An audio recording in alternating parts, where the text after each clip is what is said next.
నమస్తే, welcome to filmy bit Telugu. నాతో పాటు సన్ ఆఫ్ మూవీ హీరో ఇప్పుడు ఉన్నారు, మాట్లాడదాము. హలో అండి.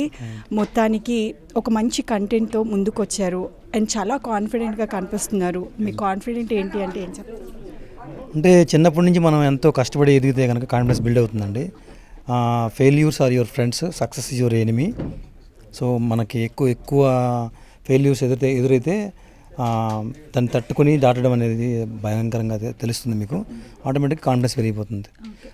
ఫెయిల్యూర్స్ లేకుండా సక్సెస్ వస్తే మాత్రం కాన్ఫిడెన్స్ రాదు.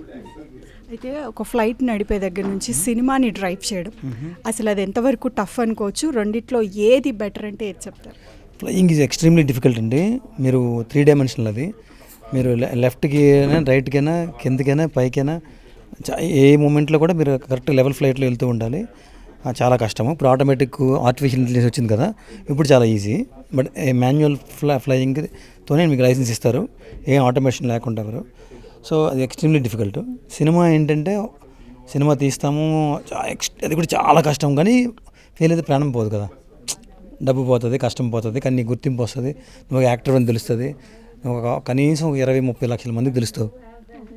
ఫ్లయింగ్ చేయడం వల్ల ఎవరికి తెలియదు, నాకు ఒక్కడికి తెలుస్తుంది. ఆ లైసెన్స్ నా జేబులో ఉంటుంది. కానీ దీనికంటే చాలా కష్టం, అది డిఫరెన్స్. అవును. అయితే సినిమా పైన ప్యాషన్తో సినిమా చేయాలి అనుకొని ఇక్కడి వరకు వచ్చారు. సో చాలా ఒడిదుడుకులు చూసారని మీ మాటల్లో అర్థమవుతుంది, మిమ్మల్ని చూస్తుంటే కూడా అర్థమవుతుంది ఏంటంటే చాలా ముక్కుసూటి పర్సన్గా తెలుస్తున్నారు మీ మాటను బట్టి. అయితే ఇప్పుడున్న ఇండస్ట్రీలో సినిమా తీయడం ఒక ఎత్తు అయితే ప్రమోషన్స్ అనేది ఇంకొకటి. సో మీరు ఎంతవరకు మీ సినిమా ప్రమోషన్స్ని జస్టిఫై చేశారనుకుంటున్నారు? ప్రమోషన్ అనేది నేను ఫస్ట్ నా ఇండివిజువల్ అకౌంట్ ఫేస్బుక్ నుంచి స్టార్ట్ చేశానండి. ఆల్మోస్ట్ 2 కోట్ల మందికి రీచ్ చేశాను నేను 28 డేస్లో. ఇన్స్టాగ్రామ్ నుంచి కూడా ఒక 25 లక్షల మందికి వెళ్ళింది.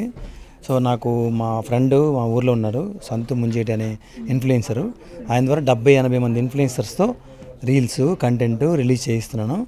అని చాలా బాగా హెల్ప్ చేశారు నాకు. మా సినిమాలో నటించారు కూడా. So press, media, posters, publicity, hoarding, YouTube, reels, ఇంకా రేడియో ఒక్కటి చేయలేదండి. అది కూడా మరి ఎందుకు కావాలో తెలీదు. బట్ మేడం గారు, శోభా మేడం గారు ఏ మీడియా ద్వారా చెప్పారు అన్ని రకాల ప్రమోషన్ చేశానండి.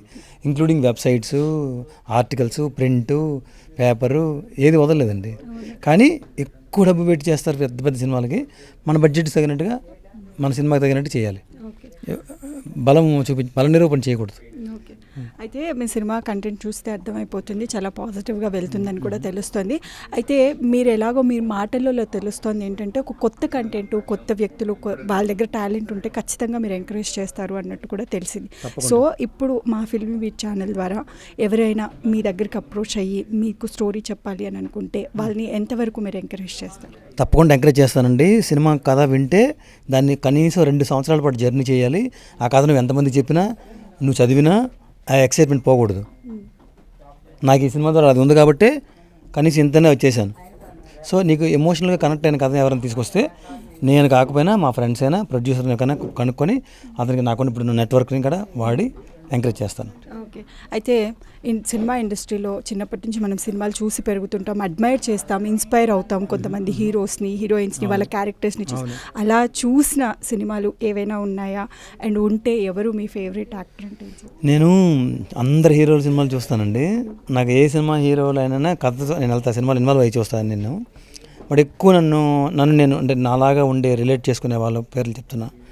నాకు చిరంజీవి గారు అంటే చాలా ఇష్టము. బట్ నేను ఆయన రిలేట్ చేసుకోలేను కదా, ఆయన చాలా పెద్ద మెగాస్టార్ కాబట్టి.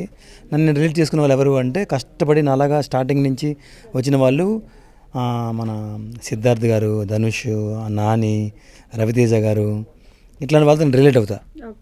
ఈ మధ్య వస్తున్న కిరణ్ అబ్బవరము, వాళ్ళ సినిమాలు అన్నీ చూస్తూ ఉంటారు. వాళ్ళ ఫేవరెట్ మూవీస్ ఏంటి వాళ్ళు చేసిన సినిమాలో?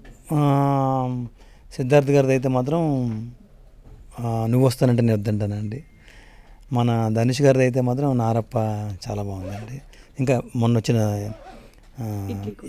ఇడ్లీ కొట్టు ఇష్క్ వచ్చింది, ఇప్పుడు కొత్తగా వచ్చింది సినిమా తేరే ఇష్క్మే, అది చాలా బాగుంది. ఇంకా రవితేజ గారిది అంటే విక్రమార్కుడు చాలా ఉన్నాయి కదా. సో ఇడియట్, విక్రమార్కుడు, ఆయన సినిమా ఎవరు చెప్పుకోని సినిమా ఒకటి ఉందండి, సింధూరం అని. నాకు ఆ సినిమా చాలా ఇష్టం. ఆయన చూడడం కోసం ఆ సినిమాని 50 సార్లు చూసుంటా. సింధూరం సినిమా ఎవరికి కనెక్ట్ అవ్వదు సరే ఎప్పుడైనా లేదండి, మనకి అపాయింట్మెంట్ కష్టం కదండి. ఓకే, ఇప్పుడు ఛాన్స్ దొరికితే ఏమైనా ఈ సినిమా గురించి నేను నా యాక్టింగ్ నా బాడీ లాంగ్వేజ్ కూడా ఆయనలాగా ఉంటుంది అంటారు అందరూ. సో ఆయన రిలేట్ చేసుకుంటాను నేను. ఫాస్ట్గా మాట్లాడతాను, ఎనర్జీ ఉంటుంది.